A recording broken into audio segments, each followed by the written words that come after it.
We now come to our final session for the day, innovative debt financing structures, where we'll be delving into understanding how innovative debt models can play a crucial role in scaling the impact of social enterprises. Requesting everyone to settle down and start with the session. Today, as we all resonate with impact investing having leaned towards equity, but as we understand there is emerging interest in innovative debt models to address the financing needs of these enterprises. Today's panel will discuss where we stand with the current innovative financing models with debt, what are the existing structures, the expectations from LPs, the opportunities and challenges in this space, as well as the strategies to leverage partnerships and collaborations for greater impact. Without further delay, allow me to welcome our esteemed panelists for this discussion.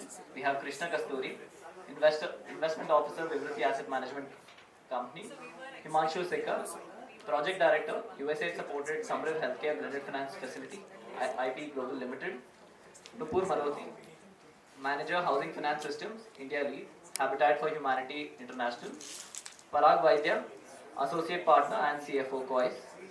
Last but not the least, our moderator for this discussion, Divya Pinge, Head of Research at the Impact Investors Council. We'll be borrowing from a lot that has been discussed over the last 2 days as far as debt has been concerned, the last two panels where we spoke about moving the needle for debt. And what has really been coming across is the timing that now that it's inevitable for debt to step in for impact. Someone in the morning panel spoke about how debt needs to get adventurous now, how debt needs to be more risk-taking, and while there has to be intentionality in the way debt is given out for impact sectors. So while we discuss with this kind of a context is what we'll probably try and understand what are the pathways to really making this happen, because clearly there's going to be a lot of innovation required with the structures that debt has to go into. So with that, I'll just request if each of you all could give a brief introduction of the work you do and what is the focus area as far as debt is concerned, because I know all of you all are engaged in multiple things. But just a brief on what each of you think is your role in the debt ecosystem. So Himanshu, if we could start with you. Thanks and good evening everyone. So as mentioned, I lead the Samrid Healthcare Blended Finance Facility, which is supported by USA. And what we basically do is support early stage startups as well as established healthcare enterprises in raising affordable debt. Typically, many of the challenges have been kind of mentioned in the previous panels, lack of collateral, high interest rates, lack of ability to kind of showcase a strong balance sheet, which limits ability of financial institutions to lend to early stage companies, especially in sectors like healthcare. So that's where we come in and we use philanthropic capital to sweeten the deal and de-risk investments on behalf of the financial institutions. Over the last 4 years, we have kind of helped close to 100 enterprises raise debt capital in excess of $250 million. And we've done that using around $25 million of philanthropic capital, which has been used through different instruments. So basically getting a leverage of 1:10x. The journey continues. We are now expanding it to other sectors like circular economy, livelihood, skilling, sports, etc. And hope that same kind of success can be achieved in those sectors. Hello everyone. So I am representing Habitat for Humanity International and I work for the Housing Finance Systems team. So how we work towards affordable housing and how we work towards making markets actually provide capital, provide technical capabilities to the financial institutions so that they can do affordable housing. So one of our initiatives have been Microbuild Fund, which is a $100 million fund, and it was established in 2012. The only idea why it was established was globally, when we did the research, it was found that less than 2% of the, if we only concentrate about microfinance portfolio globally, only less than 2% was actually into housing. So this demonstration fund was established so that more capital can come into the market. But only capital could not play any role. So this capital was engaged or merged with a technical advisory component as well. so that these housing finance companies, HFCs or NBFCs, and also NBFC MFIs, they could, their capacities could be built so that they can provide housing credit, housing solutions to the low and middle income sector. So Habitat focuses on affordable housing finance, and our focus is more on micro housing segment, to say that. And globally we have been directly through this fund directly working with around 80 plus financial institutions, and 100 million was invested. And today when I'm speaking, uh, each of these companies have also been able to get more capital. That means around 800 plus 850 million capital has already been raised through this initiative. So this is more on microbuild. I can talk more about our work in general, how we are facilitating affordable housing finance space in India. Yeah, maybe in the later half. Thanks, Nupur. My name is Parag. I represent COIS, and I wear two hats, one of an equity investor and one of a debt investor. And today I think I basically wanted to tell you why do we use innovative finance solutions in debt, and as a thesis for the organization, we realized that we have to use this non-dilutive capital for not-for-profits, NGOs, for programs and projects in a case where there is an underlying economic model. So in the last two panels, we heard about the risk that an NBFC and a bank has in getting into a transaction, and how when it's an unproven sector and when the unit economics are not great, they will not basically enter, right? So that's where basically innovative finance comes in.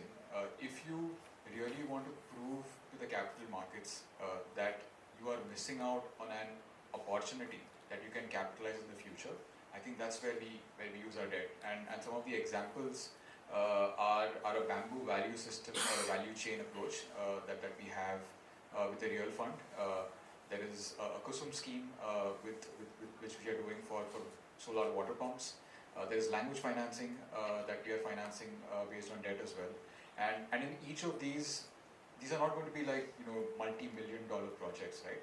These are going to be these small projects up to like a single-digit $1 million. But this will prove to the capital markets that you can now follow, and you can have the data that we have produced, come and leverage on that.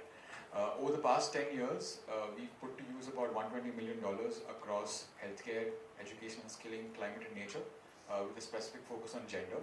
And we are kind of proud that we are doing a very difficult thing, wherein we have the first capital coming in, and then the capital markets basically follow. Thank you, Divya. Hi everyone, I'm Krishna. I represent Vivriti Asset Management. We are a fixed income AIF that started our journey 5 years back. We are part of a group called Vivriti Capital, which is an NBFC. The NBFC started its journey 7 years ago. Right now we are managing AUM of close to about 8,000 crores at the NBFC. At VAM, we are managing capital of close to about 5,000 crores. As a group, we've lent to more than 350 entities, and we specialize in mid-market corporates. So anything that's unrated all the way to single A-rated space.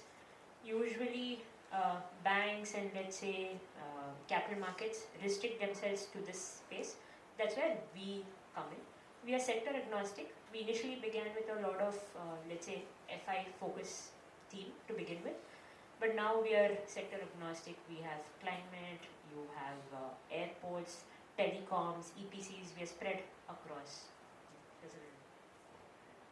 Thank you everyone. One theme that's kind of coming across is the demonstration that each of you all are trying to put across to the markets by saying that this is something which has worked in the past, this is something which can be scaled up. Himanshu, if I could understand a little from you on Samrit, having pulled off a project of that scale and that complexity, now what is the pulse of the market when it comes to innovative debt structures? How are NBFCs and banks now approaching this? We've heard the previous panels where there are certain risks everyone is cognizant of. However, what is the sense you're getting from them? If you look at the market, when we started, it was time of COVID. There was a genuine kind of demand for healthcare enterprises to come up and scale. So that kind of acted in our favor. But still what we realized was that even when the lenders could see that there is a genuine demand for the products of this company or this service provider, even then they were still relying on the past cash flows and the balance sheets. And one of the reasons for that was that the lack of understanding in mostly in the mainstream banks. NBFCs still we found that they had sectoral experienced people and they could kind of still come on board much more easier. But in talking to mainstream banks, when you were talking to the relationship managers who are at the forefront of lending, they didn't understand the sector per se. They were looking at everything in black and white in numbers. And that became the biggest challenge to convince that these businesses are strong and can be supported. NBFCs like Caspian was our first partner, and they came to, in a way, to our rescue because being an impact focused NBFC, they could understand the thesis that we had, and they had already been working in that area. But at that, with them also, we had to kind of sweeten the deal further in terms of okay, you can get risk guarantees, but do the entity borrowing has the capacity to pay the interest rates which an NBFC will charge. But their borrowing rates are high, they lend at a higher rate, but can they recoup that interest rate? So we had to come up with social success notes, interest subvention models to help Caspian help us. And that worked really well. We could demonstrate in a very short period that this was an asset class which was not only just taking the loans but repaying them at a fast pace as well. And then that helped us and gave us the confidence to go to larger lenders. And we were able to kind of get Axis Bank in the foray. Then they kind of committed $150 million worth of loan work. And that particular social success note again, it was again an interest subsidy model, worked really well. And the loan book was kind of almost 15x to 20x of the amount that we were bringing in. Now, these two demonstrations then kind of organically led the market move in the direction. HDFC Bank came on their own, and then post that also we have been having discussions with ICICI, ES, etc. to kind of who also want to kind of get into this kind of space. So, but one thing that has kind of happened over a period of time, which we also invested with Axis, was that build the capacity of the relationship managers. Tell them what impact means. Tell them when we are giving the interest subsidy, it's not like anything. There has to be some performance linked to it because ultimately it's philanthropic capital coming in that. So building their capacity helped a lot. HDFC went a step ahead. They hired people from the market who have some kind of healthcare knowledge because they saw that as a big sector coming in. So slowly and slowly the environment is changing, and ultimately, but I keep telling all our donors and stakeholders is that blended finance should be a particular duration, time fixed intervention. It cannot be a long lasting thing. It cannot be something which replaces the market but only facilitates the market. So I think in the healthcare space we have kind of moved in that direction over the last 3-4 years. But again, we have to see that how it can be done in other sectors, specifically on small ticket loans and early stage companies. Got it. To this point, Parag, Himanshu spoke about our healthcare, and that was timely because COVID had happened, and that's when the support or the need for those sectors was very apparent. COIS has been looking at structures in sectors which are not as mainstream or as, if I may use the word, popular as compared to the other ones which we discuss at large. When it comes to you structuring these kind of deals, what is the sense you're getting? What is the interest level, and what is it that donors and lenders are seeking from a structure like that? Thanks. So I think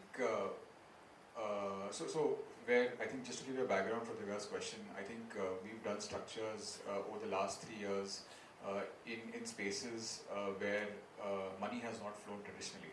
So one is a bamboo value chain, which I mentioned. Now a bamboo crop grows for 3 years. There is no harvest. The first harvest happens in the 4th year, and then it continues to flourish for 40 years if it's done well, right? Now there is no financial product which allows the farmer to basically borrow with a moratorium for 3 years. So what do you do in that basic case, right?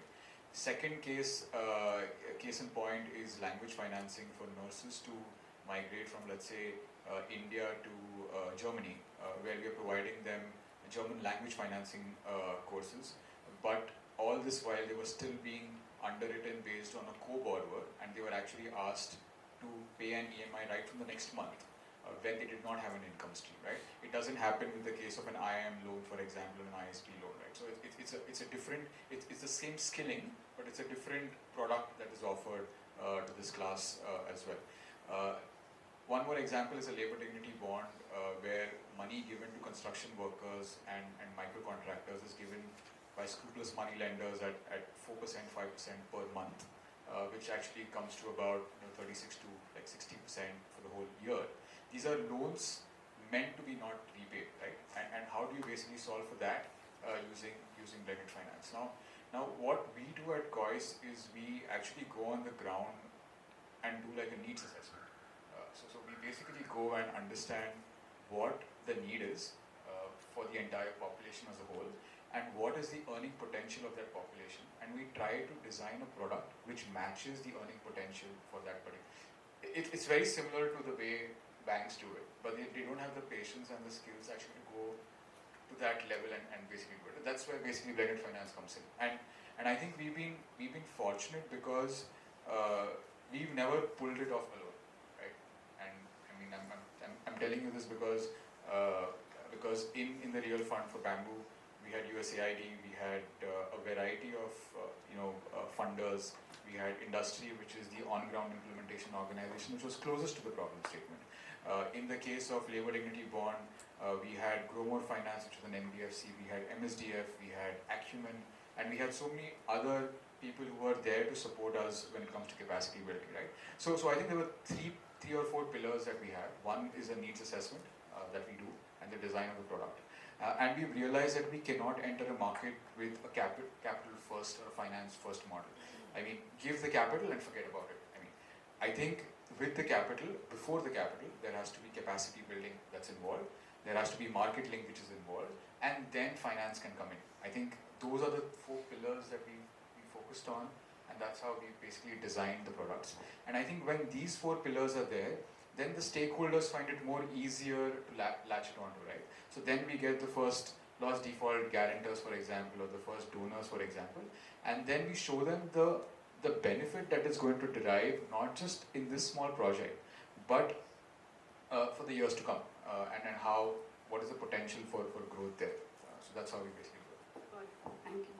Tying into the point which Prabhav just made, Nupur, about technical assistance and building capacities and showing that trust to donors, could you take us through the nature of technical assistance which Habitat has extended through the microbuild fund, especially because you're dealing with MFIs, and that's a segment where there has been a very a conventional approach to just giving capital and then not seeing beyond that. So how is that technical assistance helped go it to the next level, where you're actually building the income level or the capacity of the borrower segment itself, and not just a capital first approach? So on the technical assistance, it's a journey, and we work only with intent-driven organization at first. Because housing is a very niche segment. For any MFI, for any NBFC to come in, they need to have that intent, that mindset. So our technical assistance begins with analyzing if the company or the organization is even ready for a product like that, say affordable housing product, and how they would differentiate it within their own organization. So we begin with that level, then we go down market, like you said, going to the clients, understanding their needs. It's not a conventional product. So I can just give you a background. When I say housing, it might occur to you like constructing one home, small home in a rural area.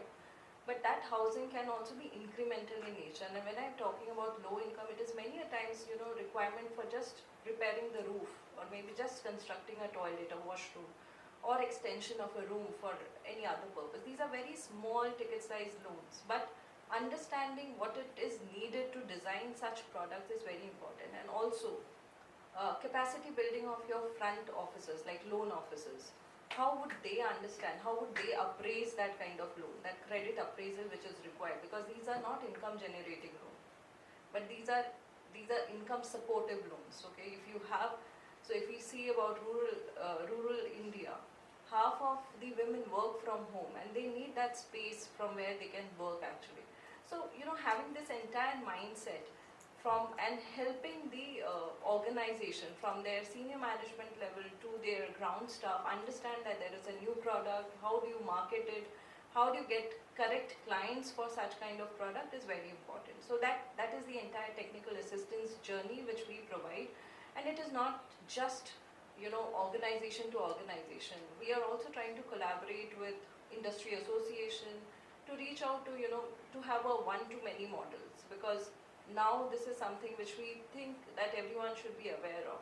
And this also can influence a lot of capital to come into the sector. Thanks, Nupur.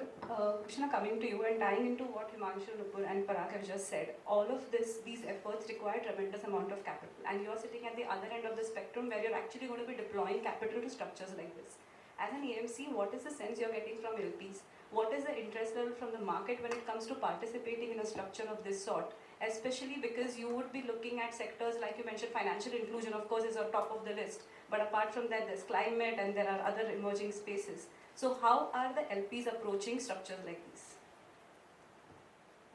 I'll just give a context of, let's say, performing credit in India. Then we'll know how much, let's say, initiative needs to be taken by LPs. So globally, if you look at the entire private credit market, it's 14% of the total debt stack. In India, private credit market is just 2%. It's just scaling up. The largest participants to debt in India are banks.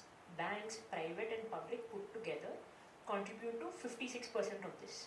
And they have regulatory requirements on where the money can go. Since the last NPA cycle, which took place 8 years back, banks have been moving money more towards retail and PSL and not more towards corporates who are working towards many of these initiatives.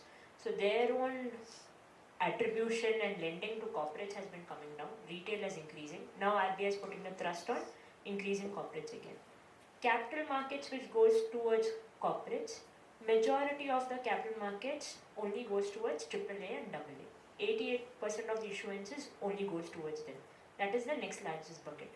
The third bucket is the NBFCs. NBFCs have some flexibility, but they again have a regulatory requirement and framework under which they have to work. So there's a 2% portion that's available now, which can provide flexibility to emerging corporates. Now when I talk about emerging corporates, there are close to about 10,000 companies in India which are EBITDA positive, have a turnover of 250 plus crores. Now all of these companies are working in all the sectors that we spoke about. You will have some thematic, some impact and some general corporate. They will need funding for, let's say, their growth phase. They might or might not be profitable, the net profit, EBITDA will still be profitable. They might need capital for acquisition finance. They might need capital for a turnaround story. All of this, banks and traditional lenders are not comfortable in giving. That's where this whole private credit comes up. LPs have started getting active.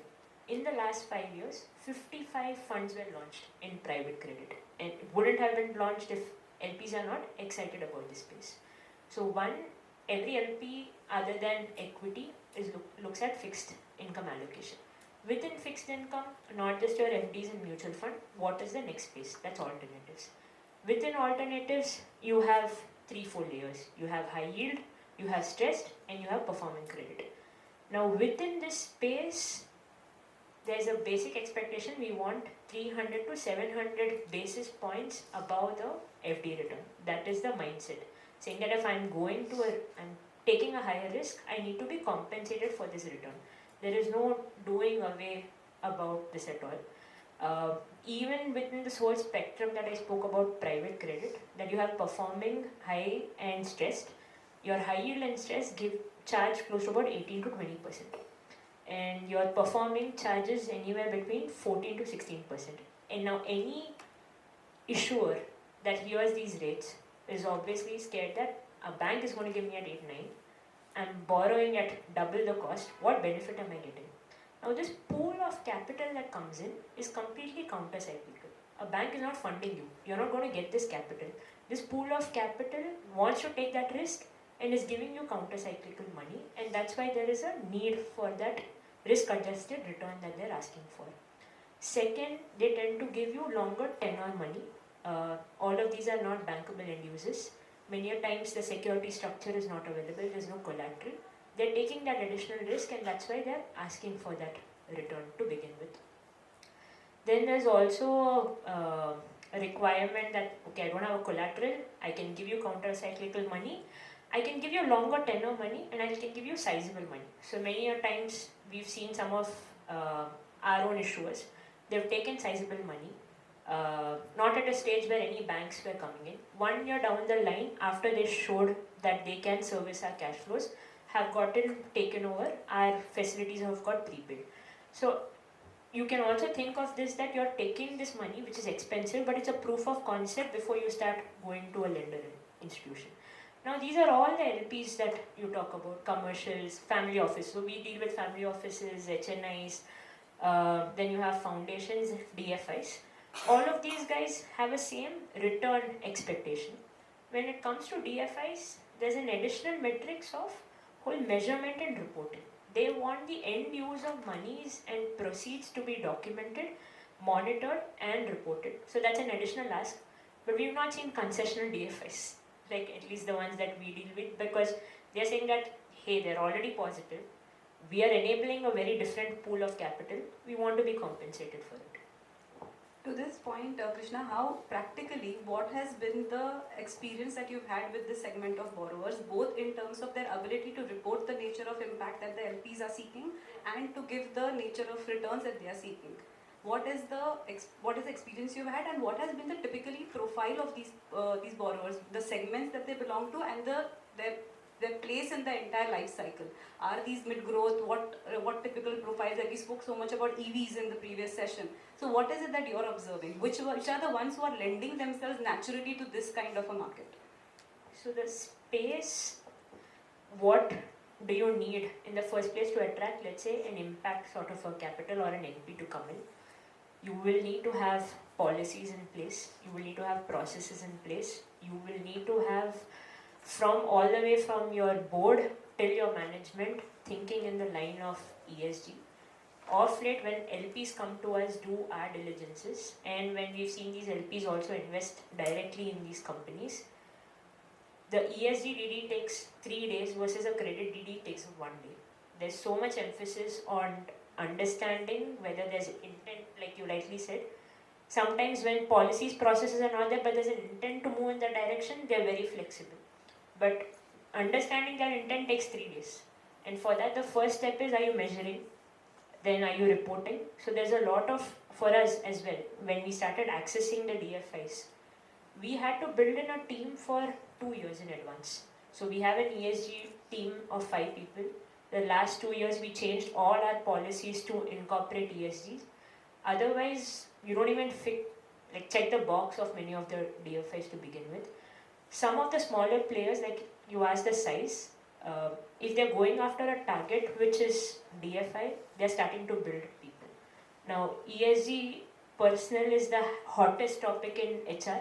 All LinkedIn profiles will always ask, do you have an ESG background? Because if you have that person, he or she is going to make changes to your policy, and this pool of capital actually starts opening up. This is a performing credit segment, Himanshu, and the segments which which Samrit initially spoke about, or which the micro-build fund spoke about, has probably been in a smaller space. How could players like you play a role in getting these enterprises up to a level wherein they are actually able to match some of these expectations, not just from a return point of view, but from having these kind of capacities? Because one aspect which we've been hearing is about even aligning the startups to what the lenders want, and not just the other way around. So if you could each share your experience with what happened with Samrit, because now we hear those enterprises now having raised commercial debt in many other rounds. I'd like to understand how the micro housing segment, which otherwise is considered niche, has progressed. So from the startup perspective, you could share your views. So from our perspective, see, our journey does not start or end at the financing part. Actually, financing is the first nudge that gets us going with the enterprise, and we follow a capital plus approach beyond that, and we continue working with the enterprise, whether it's helping them in any kind of regulatory approvals they require, any kind of business advisory support they require, legal support they require, as well as any kind of market access support they require. So while we're doing all this with them, we're also helping them build their impact story, because a lot of the enterprises we are working with are impact focused, and helping them themselves first understand what impact means and how to report it, so that in future when they go to an impact investor or to a mainstream bank, they're ready on both aspects. So being able to provide them this kind of a continuous support over the next 2 to 3 years post the initial check helps them in getting ready for the bigger rounds, then whether it's an equity round or whether it's a commercial debt that they get on their own terms from a bank, or even some of them have raised foreign debt as well after that. So that's I think the key ingredient, that not just being there for the financing part, but continuing that journey with them. We'll just take few examples there. So we worked with a chain of hospitals called Ujala Cygnus. That's possibly now one of the biggest success stories in our pool. When we came in, they were having 4 or 5 hospitals and wanting to expand in newer geography. So our capital initially went to soften that loan that they had to take up to expand further. They expanded further, built their systems, built their capacities. We worked with them. They were then able to kind of go and raise a $18 million loan from EDB, which was specifically for decarbonization of their health facilities plus other infrastructure upgradation. Post that, they've got mostly a strategic investment from General Atlantic. So that's the kind of journey that they have seen over the last 3 to 4 years, which started with a very small interest subsidy linked support from our side. Similar have been cases in deep sciences. Model. And I took it little, I was broadly discussing it, I just assumed that everybody knows about business correspondence, everybody understands co-lending model. So I thought that I just discussed it like that. I don't know that she was the head of the MD level person and she gets excited. She's like, yes, let's try this. We have not done that. We can go down market with it. We can do, say, up to 1 to 5 lakhs of loan if we go that route. So I was little surprised that people being in the sector may not recognize some of the models which are already working and test and experiment. So we work as facilitators, so we try to talk to these people through different channels and through our partnership with Sadhan or BC Federation of India or maybe any other type of SROs in the if I'm talking about India. So we do that, and that is how, just whatever is existing, whatever is working, feasible, viable, tweak it a bit and make it accessible, affordable, or maybe business-wise making sense for those investors to invest in. Parag, tying into what both Nupur and Himanshu have said, and Himanshu will probably come to you on this as well. There is a lot of effort which all of these exercises take, building the market, building capacities internally, not ending at one project, making it a continual effort. And especially with COIS, wherein you've been doing structures not just with enterprises, but also funding the end borrowers, where the per borrower loan amount might also be probably smaller than what a startup usually takes. What is the kind of capital that you think would really be required to move these kind of structures ahead beyond just the initial catalytic support that comes in, but to make it, like Himanshu said, not just a support in the initial level, but a rather sustainable structure. So what is the kind of capital you think these structures need, and what is missing currently? Thanks. I think we are doing 2 or 3 case studies with a viewpoint of not 18 months or 12 to 18 months, which is the typical unsecured lending side. But we are now looking at 3 to 5 years going ahead. And one of the things that I don't know if you said or somebody said was that we have to be a little adventurous with with the money that we have, right, in our hands. And when we looked at the FPOs that we were working with in the tribal regions, we realized that some of our partners who are working with these FPOs, they have done some great interventions. So they have layered livelihoods. They have spent 65 to 75,000 rupees, and they have made them lakpatis, right? From an average and household income of 25 to 30,000 rupees for the whole year, they have reached a level of about 1.5 lakhs with like a 75% hit rate. And I think the model there is that we have to basically support them over 3 to 4 years till that income becomes irreversible in a way. And I think we will come up with a fund to support the FPOs. The tenure of the fund will be 6 to 10 years. And the idea is that we will reach a level of about 10,000 households over various schemes and prove again to the markets that we are not doing it at a short span, but actually at a bigger span where it becomes statistically important as well, and not like 120, 130 loans, and then designing a product with RRBs and with MFIs to basically service these lenders, right? I mean, that's one example on the agri side and the livelihood side. And then there's a growing need on the waste segment as well. On the waste side, I think we've realized from our initial research is that there is a need to make a social change in the waste segment that we have today, right? A lot of people working in the waste segment today are from the repressed classes, are from backward classes, and waste is looked as waste. It's not looked as a raw material for the next industry. And we want to change that with a few partners.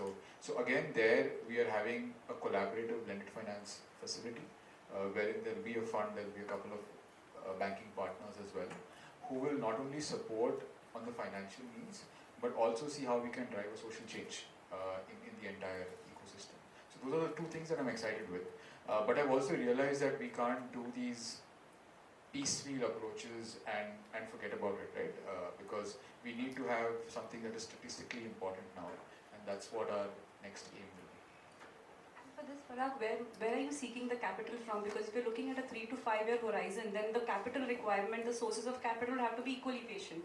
And to you, Himanshu, as well, after Parag says, when it comes to now taking healthcare to the next level, now that the world has seemingly normalized, how do you then convince those capital providers for each of these segments to stay invested in the structure?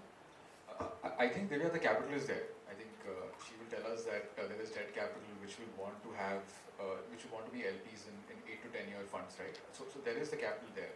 But I think the point is about creating a conducive risk return environment for that capital, and how do you design the facilities is important. So everything that I mentioned before about doing a needs assessment, doing like a analysis of what the product should be, then going and having the pipeline and having a direct handholding approach, especially in the agri space that we are in. I mean, it's not something that you can give money to the farmers and forget about it, right?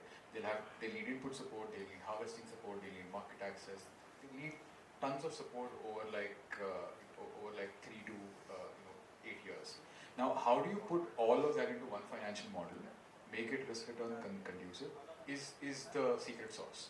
And the investors can still be the same, but I think what we lack in a debt ecosystem in our country is what we can do in, let's say, in Mauritius or in Luxembourg or even the Gift City, wherein you have 3 or 4 different class of units, where one class of units is a pure first class default tranche, right?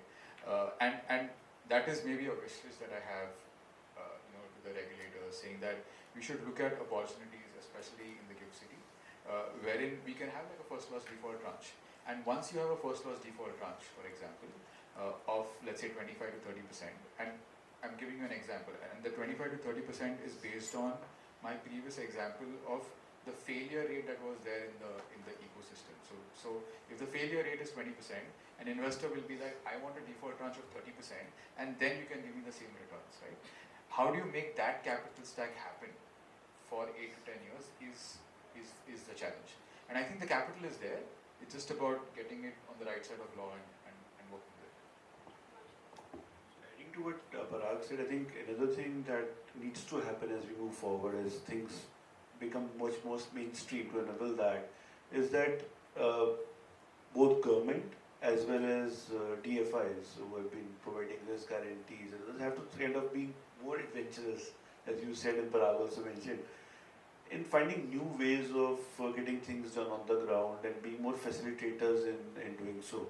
So for example, there was a recent article by the SBI chairman that even in areas like project financing, banks need center of excellence. So if project financing, which banks have been doing for so many years, you still don't have capacities, then for other new age sectors and sunshine sectors, as our every budget announcement has, how would banks lend in those areas? So I think DFIs need to come out of their typical age-old pari passu risk guarantees to newer models which are backed by TA support as well as setting up center of excellence, because pari passu guarantees Government of India is also doing now and doing it at a much higher scale. So there is no differentiator there. So they have to kind of come with solutions beyond pari passu. And similarly, government also needs to kind of, they have been, as most of you would be aware, giving these pari passu risk guarantees through National Credit Guarantee Trustee Company. For MSMEs, there is a different scheme, but the uptake has been low.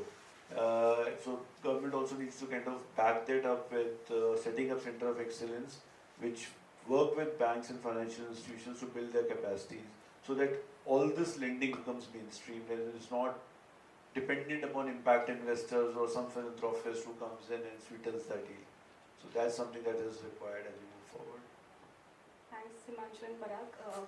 Since Parag mentioned the Gift City and Himanshu saying about establishing centers of excellence, the Gift City has been, it's considered to be that place wherein one could play around with structures like this, pilot them, show them the, show investors that they could trust a system like this and then take it mainstream. Vigriti has, you have an experience with operating on in the Gift City. What has been your experience like? Where do you think we stand and where do you see the next 6 months or 12 months? What are those immediate low-hanging fruit that could be piloted through this? I'll talk about this and also talk about what Parag said. So, in terms of capital rate, actually our first fund had a subordinate tranche where we got foundation money coming in. That actually attracted all other pools to come in. We could get the fund rated. We got insurance money. Insurance money doesn't invest in anything beyond A+, and they could do it because of this. But unfortunately, regulator came and removed priority tranching. So there was one idea where we started, we established track record, we were so happy that we could achieve, at least mobilize commercial capital to come to this space, and that just got turned down by the regulator. So that was the opposite direction that went in. Gift City, actually the one that we launched was India's first ABS fund. We wanted to deepen securitization market.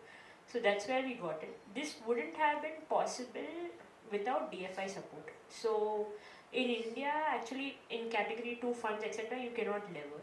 But in Gift City, you can actually leverage. So that is a great advantage.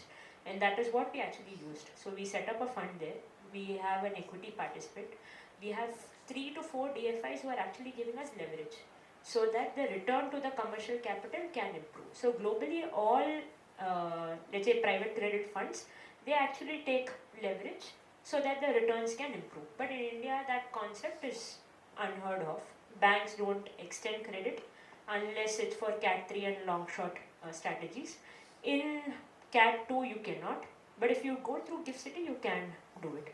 But the challenge that we face is that while we've done this successfully, it's a 10-year fund, it will grow. The ones who are providing that debt are only DFIs. We are not finding banks to actually extend bonds.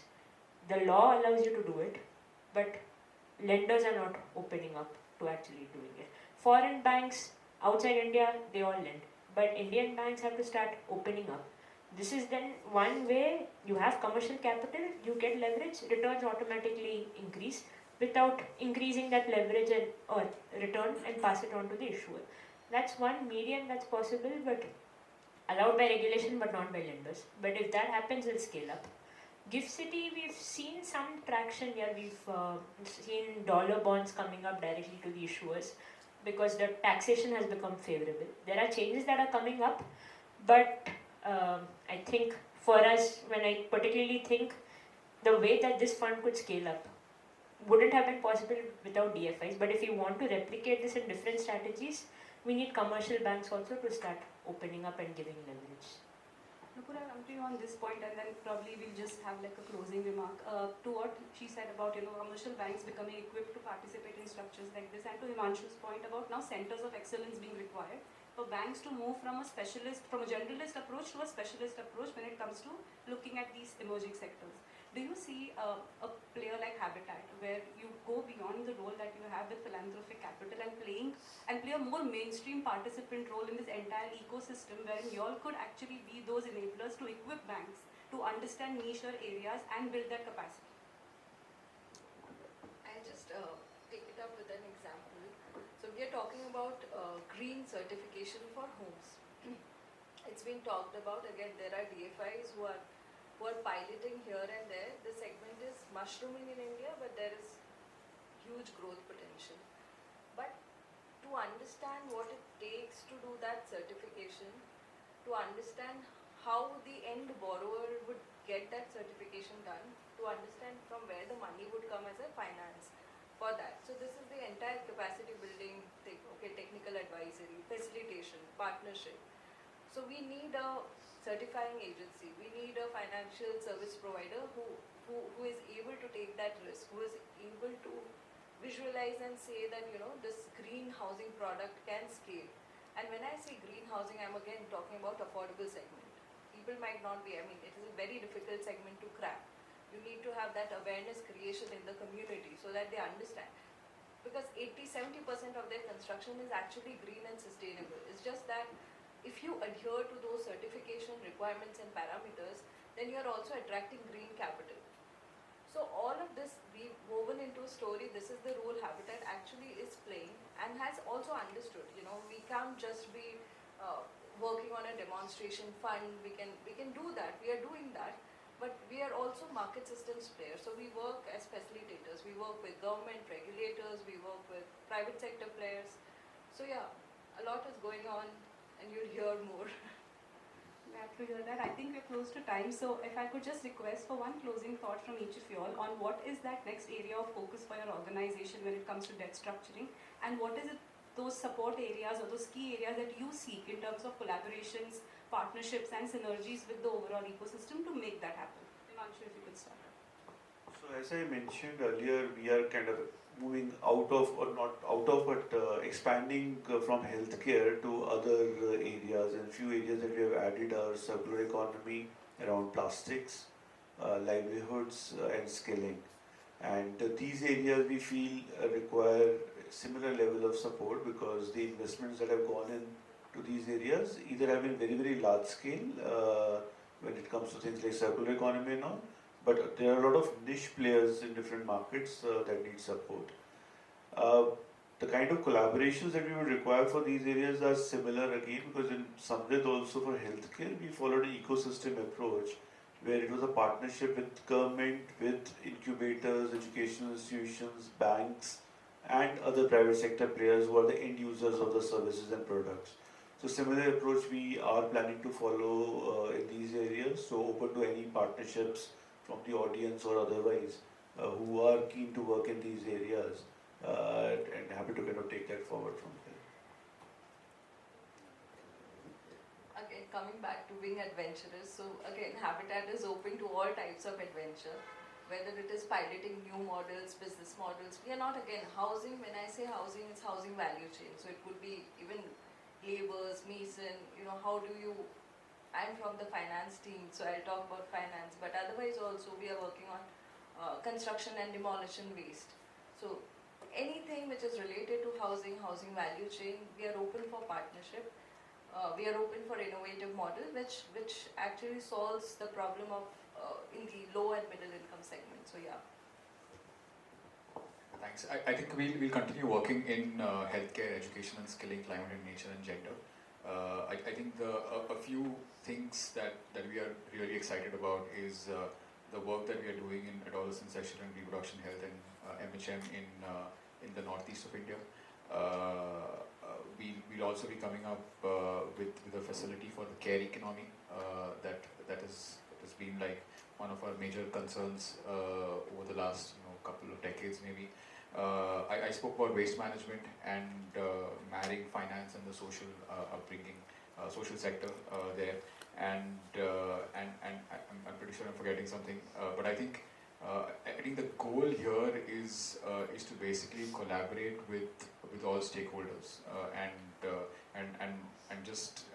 it's not collaboration with just funders and donors and other participants, but also with competitors and people who are working in the same space. I think there is a need for a multi-stakeholder initiative, MSI as we call it at COIS, across these different sectors, and we are sure we can't do it alone, and we need more support and collaboration to do it. Thanks. 2-3 asks from different parties. One is our domestic banks to open up leverage in city, so that can really open up markets here. From the DFI community LP segment, right? There are very strict guardrails. Either they can be let's say a senior tranche or provide a very small guarantee sort of a structure. What we've seen in appetite even in domestic LPs is that someone's willing to take a larger sleeve at the top and provide a guarantee or a tranche 2 at the bottom so that you can unlock a higher commercial capital. But I think a lot of those policies are quite dated and stringent. But if they start opening up to multiple classes, if you're writing a limit on someone, open up to different tranches. Have a larger sleeve at the top and enable a smaller sleeve at the bottom where you're giving that protection to someone. Then it will mobilize even more capital. So, because the end game is to achieve larger scale. So if that happens, that will be great. Clearly, there's no lack of adventure in the intent or the ability to structure these deals. We understand that there's a lot more required at the policy and the enabling front. Capital is there. It's more about just bringing all of these players together. So thank you for that. I think I close my questions. In case there's anything from the audience, anybody would like to ask them before we end the session? I think Prabhav 2024 has come to a close. So thank you everyone. Thank you on behalf of IIC. I thank all of you for your time and thank you for listening in.